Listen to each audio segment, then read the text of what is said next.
Raja Gwanggaeto yang agung, sang penakluk dari utara.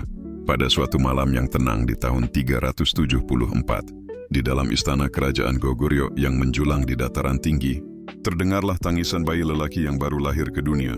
Ia diberi nama Go Damdeok, seorang pangeran dari darah raja, cucu dari Raja Goguryeo dan anak dari Raja Goguryeo, yang kelak akan mengubah peta semenanjung Korea dan daratan Manchuria.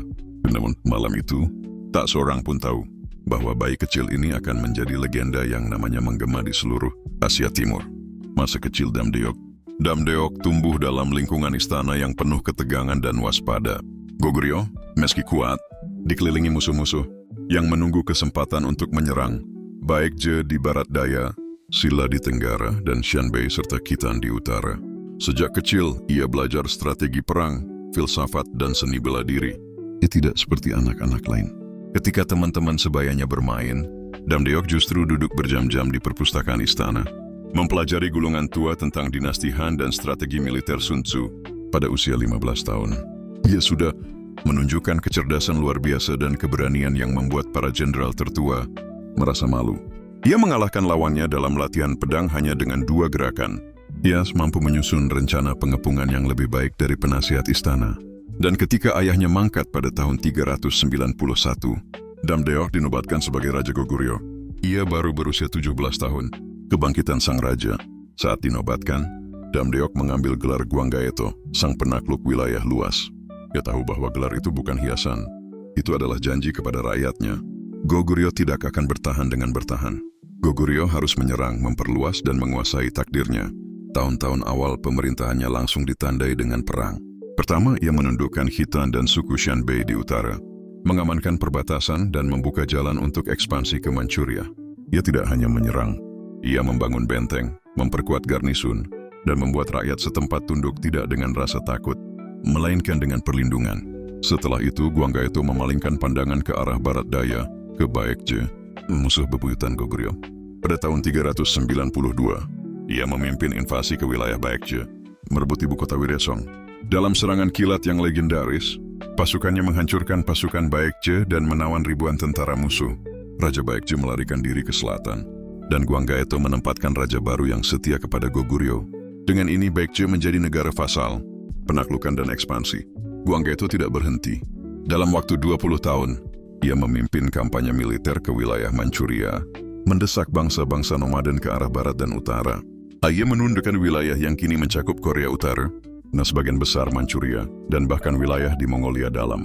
Di timur, ia menaklukkan suku-suku Okjo dan Yilu, yang selama ini dikenal liar dan tak tersentuh. Keberaniannya tidak hanya ditunjukkan dalam perang, tapi juga dalam diplomasi. Ketika kerajaan kecil, Silla di Tenggara meminta bantuan karena diserbu oleh kekuatan asing dari Jepang kuno. Gwanggaeto mengirim pasukan dan menyelamatkan mereka. Ia bahkan menempatkan garnisun Goguryeo di wilayah Silla sebagai perlindungan, menjadikan kerajaan itu berada di bawah pengaruhnya, tanpa perlu menaklukkannya secara langsung. Dengan cara ini, ia membuat konfederasi tidak resmi dari 3 kerajaan Korea, dengan Goguryeo sebagai pemimpinnya. Raja Gwanggaeto berhasil memimpin lebih dari 64 kampanye militer dalam waktu kurang dari 22 tahun. Ia menaklukkan lebih dari 1.300 benteng dan desa.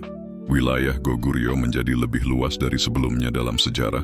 Ia bahkan mencetak mata uang dan membuat kalender sendiri, menunjukkan bahwa kekuasaannya bukan hanya militer, tetapi juga administratif dan budaya, warisan dan akhir hayat. Namun bahkan raja yang terkuat tidak bisa melawan waktu. Pada tahun 413, ketika usianya baru 39 tahun, Raja Gwanggaeto jatuh sakit. Beberapa mengatakan itu karena luka dalam dari peperangan yang tak kunjung sembuh. Yang lain percaya itu karena kelelahan jiwa akibat beban, takhta dan ambisi besar yang tak pernah padam. Ia wafat di ibu kota Gungne, dikelilingi oleh para jenderal dan penasihatnya. Sebelum mengembuskan napas terakhir, ia memanggil putranya, Gojang, dan berkata, "Pertahankan tanah ini. Tapi lebih dari itu, pertahankan kehormatan kita. Kekaisaran yang besar bukan hanya dibangun dengan pedang, tapi dengan keadilan dan jiwa yang tak tergoyahkan." Setelah kematiannya, Gwanggaeto diberi gelar Anumerta Tewang, yang berarti Kaisar Agung. Gelar yang belum pernah digunakan dalam sejarah Korea. Kuburannya, yang dikenal sebagai Makam Gwanggaeto, menjadi simbol kemegahan dan martabat Goguryeo. Sebuah prasasti granit raksasa setinggi lebih dari 6 meter didirikan oleh putranya untuk mengenang semua pencapaiannya, prasasti Guanggaeto, yang hingga kini masih berdiri kokoh di Jian, Tiongkok. Penutup, Raja Guanggaeto bukan hanya seorang raja, tetapi seorang legenda yang mengubah arah sejarah Korea. Di bawah pemerintahannya, Goguryeo tidak hanya menjadi kerajaan, tetapi menjadi kekaisaran besar yang menyaingi kekuatan Tiongkok dan Jepang. Ia dikenang sebagai pemersatu, penakluk, dan pelindung tanah air. Dan meskipun ia telah lama wafat, bayangannya masih terukir dalam hati bangsa Korea sebagai Raja Guanggaeto yang agung, sang penakluk dari utara yang menggores sejarah dengan keberanian dan kebijaksanaan. Bab 2, Raja di balik pedang, manusia di balik takhta. Meskipun dikenal sebagai raja yang tak terkalahkan, Dam Deok juga adalah manusia dengan kelemahan dan perasaan. Sejak kecil, ia merasakan beban besar yang turun bersama gelar yang diwarisinya. Di balik setiap kemenangan ada malam-malam sepi yang dihabiskan untuk merenung, memikirkan rakyatnya yang tertindas perang, dan pertanyaan tentang keadilan. Hubungan dengan ibu Dam Deok, Ratu Yeon, adalah sosok yang sangat berpengaruh. Dia bukan hanya seorang ibu tetapi juga penasihat yang bijak. Dalam keheningan malam, ketika istana dipenuhi intrik dan bisik-bisik berbahaya, Ratu Yeon sering menjadi satu-satunya yang bisa menenangkan hati putranya yang muda. Suatu kali setelah kembali dari sebuah kampanye perang yang melelahkan, Dam Deok duduk termenung di balkon istana sambil memandangi bulan purnama. "Apa artinya semua ini, Ibu?" tanyanya dengan suara berat. "Aku membawa pedang, tetapi hatiku sering terasa kosong." Ratu Yeon meraih tangan putranya dan berkata, "Kau adalah cahaya bagi Goguryeo. Kekuatanmu bukan hanya di pedang, tapi dalam hati yang tulus. Ingatlah anakku, raja sejati melindungi bukan hanya tanahnya, tapi juga jiwanya." Bab 3, Intrik dan bahaya dalam istana. Sementara Guanggaeto sibuk dengan kampanye militer dan ekspansi wilayah, di dalam istana terdapat faksi-faksi yang berlomba-lomba untuk mendapatkan pengaruh. Beberapa pejabat tinggi cemburu pada kekuatan dan popularitas raja muda itu. Ada yang berusaha merancang konspirasi untuk menggulingkannya. Namun Guanggaeto tidak hanya mahir dalam perang di medan tempur, tetapi juga dalam strategi politik.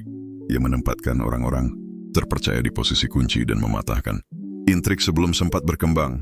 Dalam sebuah pertemuan rahasia, salah satu penasihat terdekatnya berbisik, "Paduka, ada bisikan bahwa beberapa bangsawan ingin mengambil alih tahta dengan alasan bahwa usia Paduka terlalu muda dan terlalu berani." Guanggaeto tersenyum tipis, "Biarkan mereka berbicara. Tangan yang kuat akan tetap menggenggam takhta, dan lidah yang tajam pun bisa kujinakkan dengan kebijaksanaan." Bab 4, Warisan budaya dan administrasi.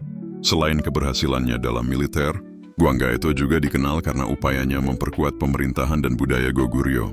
Ia memerintahkan pembangunan jalan dan benteng, yang memudahkan mobilisasi tentara sekaligus memperlancar perdagangan. Guanggaeto juga menggalakkan kebudayaan dan pendidikan. Ia mengundang cendekiawan dari Tiongkok dan bahkan dari kerajaan tetangga untuk berdiskusi dan bertukar ilmu pengetahuan. Ia percaya bahwa kekuatan sebuah kerajaan juga bergantung pada ilmu dan kebudayaan. Dalam salah satu pidatonya, Guanggaeto berkata, "Kerajaan kita bukan hanya lahan perang, tetapi ladang peradaban. Mari kita tebarkan benih ilmu dan seni, agar Goguryeo tumbuh bukan hanya sebagai kerajaan kuat, tetapi juga sebagai cahaya peradaban di Asia Timur." Bab 5, Akhir hidup dan penerus tahta. Tahun-tahun terakhir Guanggaeto dipenuhi dengan ketegangan yang makin meningkat.